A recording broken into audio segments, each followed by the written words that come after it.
She didn't knock. She didn't email. She didn't even stop at the curb. She drove straight through my hedge like a rhinoceros on a rampage. Her silver SUV ripping through native wildflowers and skidding into the center of my yard before slamming the brakes just short of my solar irrigation panel. I was on the porch when it happened, barefoot with a coffee in hand, frozen mid-sip as her tires tore up 10 feet of carefully restored pollinator habitat. Then came the voice. "You're violating HOA noise codes, ecological codes, and nuisance codes." She screamed out the driver's side window, her face beet red, her sunglasses pushed high on her forehead like some deranged general rallying a suburban militia. "This entire setup is unapproved, unsightly, and incompatible with the Willow Hills aesthetic." I took one step down the porch stairs, heart pounding with disbelief and slow-growing fury. "Karen, are you out of your mind? You just drove through a fenced private land." She threw open her car door, stood with her chest heaving, and pointed a trembling, sausage-like finger at my beehives. "That is a code violation and a direct health risk to the community. I've received 6 complaints about buzzing. You didn't ask anyone for permission to raise aggressive insects this close to human homes." I walked toward her, slowly, hands raised, as though calming a toddler mid-tantrum. "Those bees are federally registered, Karen. They're part of a USDA-supported pollination project. You'd know that if you read the plaque on the post you just crushed." She glanced down, then immediately looked away, refusing to acknowledge the broken wooden marker now wedged under her front bumper, the one that clearly read federally registered apiary. "Do not disturb." She waved me off like I was a bad odor. "I don't care what little government scheme you're playing at. You've been reported. The HOA board is moving to have you forcibly removed for repeated environmental disruptions and aesthetic non-compliance." That's when I saw Ither engine was still running, heat spilling from the hood, and beneath the wheel well just inches from her front tire was the edge of my oldest hive. The one I'd reinforced last spring. The one that belonged to Queen Juno, the most temperamental colony of them all. "You need to get back in your vehicle and reverse now," I said calmly. Karen laughed, actually laughed like I was the one being unreasonable.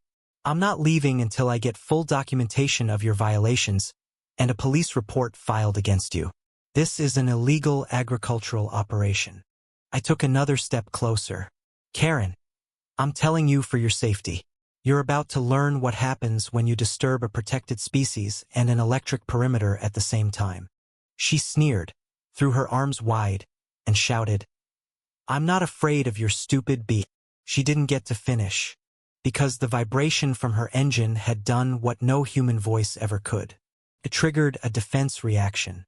Within seconds, the air between us buzzed to life. A dark cloud erupted from the hive. Karen's words cut off in a strangled shriek as the first wave hit dozens. Then hundreds of angry honeybees swarming her head and shoulders. She screamed, flailing, dropping her phone and stumbling backward into her own car door, slamming it on her own ankle. Her clipboard flew into the bushes. "Oh my God, theory on me!" she shrieked, slapping herself in wild circles as the swarm thickened. I didn't move. I didn't need to.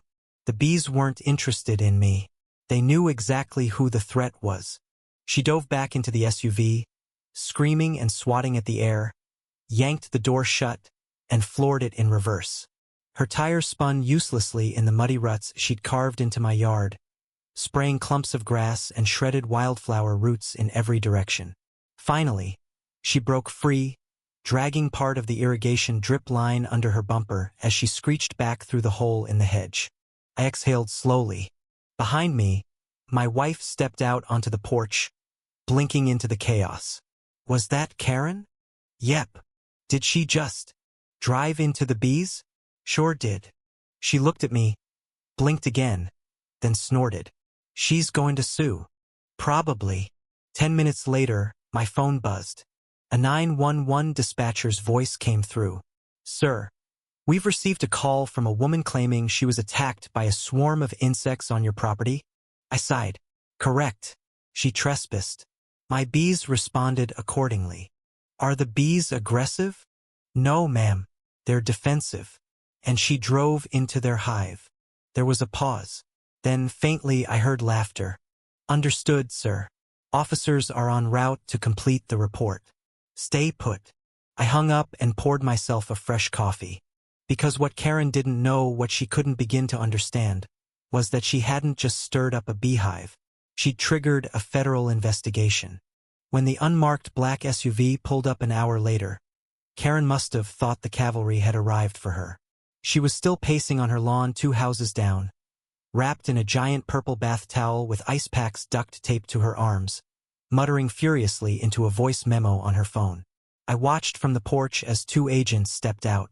One was from the USDA's Agricultural Compliance Division. The other wore the navy blazer and stone-still expression of an internal affairs liaison. They walked past her without a glance, came straight to me. I greeted them with a quiet nod and the folder I'd prepared copies of my USDA apiary registration, 3 years of habitat compliance inspections, the conservation grant tied to the bee program, and surveillance stills showing Karen's SUV crashing through a federally marked pollinator enclosure. The lead agent, a lean woman with storm-gray eyes, flipped through the evidence, then looked up. She really screamed, "They're on me?" I nodded, loud enough for the hives next door to probably hear it. The other agent cracked a grin. Damn. They interviewed me, walked the property, examined the damage, and confirmed that 2 of the hive's Queen Junos and 1 of the northern hives had sustained stress trauma due to vehicle vibration and direct structural impact. 1 colony had already begun swarming toward the tree line to find safer ground. They'll return, I said softly, watching the cloud pulse like breath, once they know she's gone. At that moment, Karen tried to reassert herself. She stormed across the lawn, still buzzing with welts and indignation, and bellowed, "Those bees are a threat to public health. They attacked me. I demand they be euthanized immediately and his whole setup torn down." The agents turned calmly.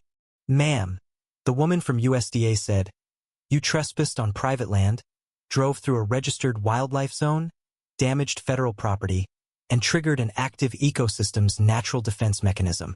You're lucky the only thing stung was your ego." Karen's jaw dropped. "I didn't know, never said. You drove over the posted sign. It wasn't visible." I stepped forward, handing over a printed photo, taken by my security camera 12 minutes before impact. Signs intact, readable, and directly under your headlight beam. Karen swiped at the image, missed, and shrieked, "This is harassment. You're conspiring against me." The second agent, taller, quieter, finally spoke. "Ma'am, I'm with federal property and land use. This incident falls under the Pollinator Protection and Apiary Security Act. You may be looking at criminal trespass, interference with federal species, destruction of grant-funded agricultural infrastructure, and misuse of emergency services." Karen froze, and for the first time her eyes filled not with rage but fear. "I was just trying to enforce HOA standards," she whispered. The agent didn't blink. "You're not qualified to enforce federal code." Karen stumbled back. "But the board. There's no HOA bylaw that trumps environmental law, or the Constitution."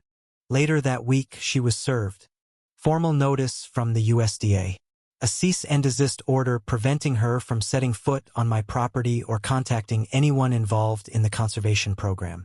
She was cited for vehicle trespass, destruction of ecological infrastructure, and reckless endangerment.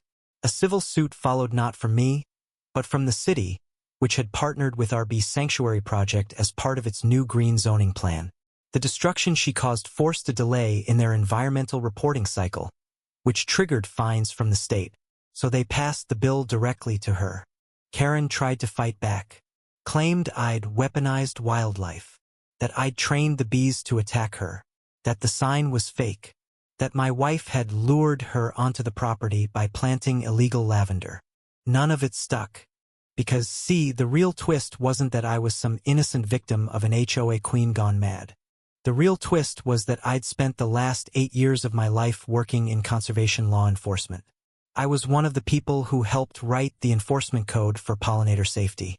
I didn't just know the law. I was the law.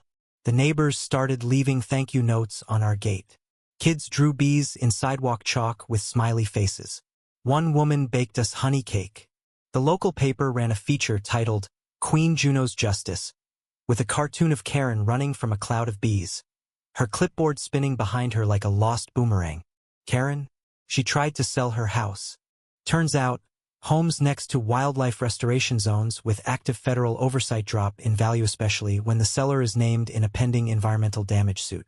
No one wanted to buy, and no one wanted her on the board anymore either. The HOA called an emergency meeting. She tried to attend. She wasn't allowed in the building. She sat in her car, windows cracked, bees circling lazily near her bumper, while the board voted unanimously to expel her from all leadership roles and issue a permanent ban on direct contact with residents regarding perceived violations. The new HOA president? A retired elementary school teacher named Lou Ann who grew milkweed in her backyard and helped install pollinator gardens in the local park. At her first meeting, she held up a jar of our honey and said, "If more neighborhoods ran on this stuff instead of fear, we'd all sleep better at night." So now the hives are stronger than ever. Queen Juno recovered. The grass has grown back.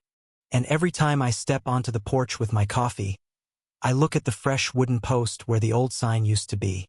This one's bigger, clearer, carved by hand. It reads, "Protected by pollinators and the people who know their worth." So what do you think? Was it poetic justice, or should I have let her walk away unstung? Let me know.